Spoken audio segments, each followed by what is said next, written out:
Hello, what is up mga ma'am, sir, ma'am? Ako po si Ralph Cifra, a visual artist from Manila, Philippines, and today we are going to customize the CT Toys Agent Anti-Venom. So first, we are going to spray the whole figure with number 191 flat clear from Bosni. Ito yung spray paint na clear para magkaroon siya ng adhesive layer para lahat ng paints na i-apply natin sa surface, kakapit siya. So nag-spray na ako dito, nag-cure na rin siya overnight. And next na step, we are going to use blood red para ma-apply natin yung base coat. So ganito yung blood red na color application na gagawin natin. Base coat lang to mga ma'am sir, so pwede mas thin yung application para hindi siya, yun nga, hindi siya super thick, hindi mag-clump up yung mga paints. Yan. Ito yung blood red ito yung paint na gagamitin natin, blood red. Tapos ito yung papan-dry brush natin para mas maging warm pa. Kasi itong blood red merong hint siya ng pink. Itong warm red mas primary siya. Ito pa yung, meron pa akong warm red dito. Ito ba? Brick red meron din, mas darker.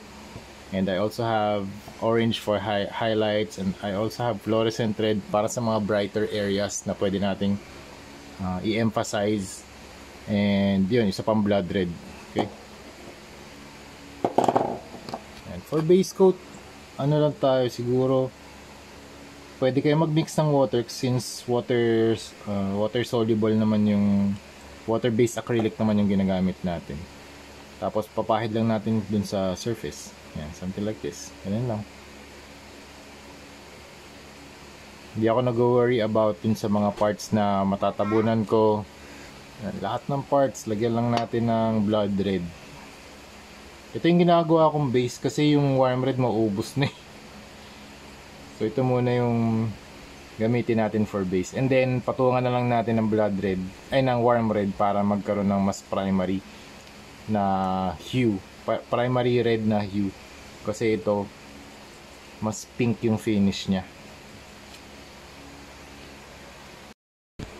Dahil na tayo sa base coat natin, nalagyan ko na rin to ng warm red. So mas primary na yung red niya, mas warm na yung tone ng red kasi kanina mas meron pink shade.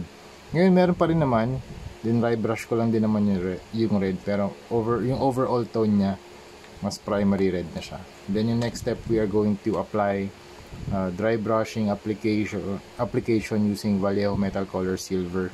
Yan, para na magkaroon ng konting weathering. Yan. So for dry brushing, idadrag lang natin yung paint across the surface. Yan.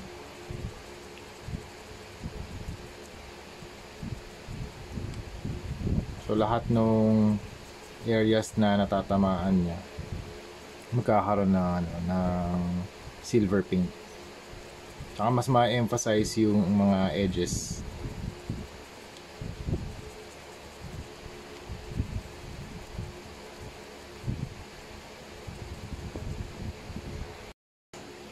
For the pouches, magpapaint tayo ng leather brown and dry brush with earth tan. Yan, ito, dry brush natin to para ma-emphasize yung mga edges ng holster. Yan.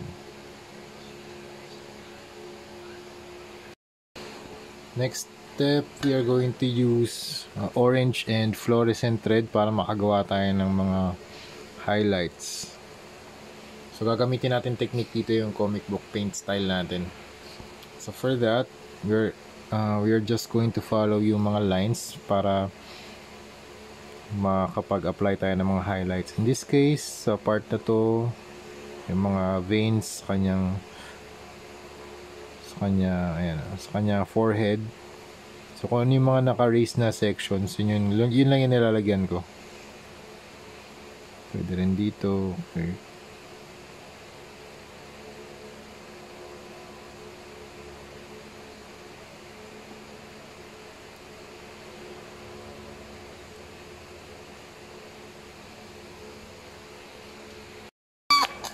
Next step, we are going to apply black paint dun sa mga tips ng mga tentacles. Ayan, dito, para merong contrast. Ayan, para mabawasan yung pagka-red niya, lagyan natin ng dark na sections.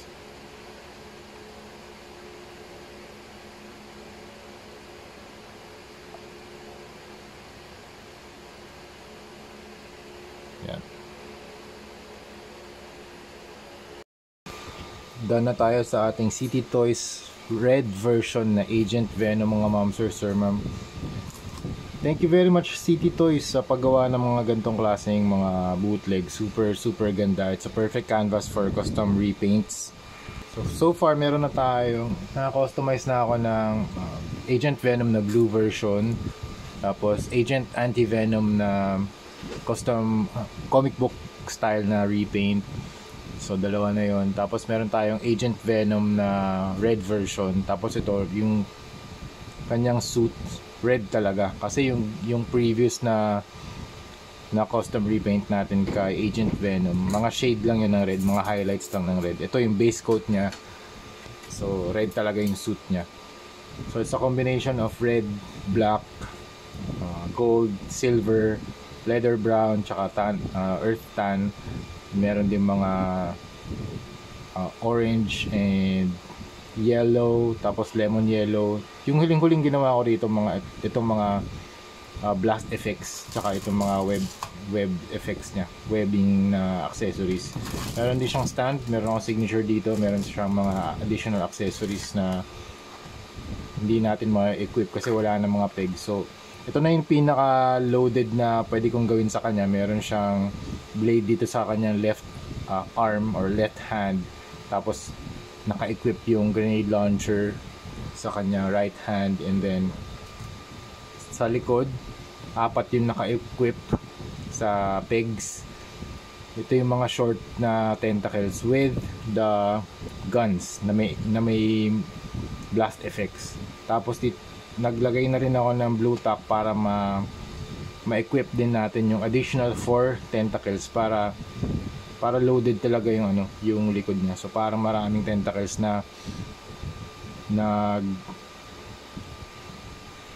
para mas maraming tentacles yung galing sa likod, yung pwede nating mailagay para mas maraming tentacles yung mailagay natin sa likod niya. So right now we have a total of 1, 2, 3, 4, 5, 6, 7, 8 na accessories coming from the back. So yung layout niya, so from the back nagka-curve siya to the front para mas maangas mas maangas siya tingnan, mas loaded, maraming weapons. You have 4 guns on each hand, 1 gun on each hand. So meron siyang 4 guns in total plus 1.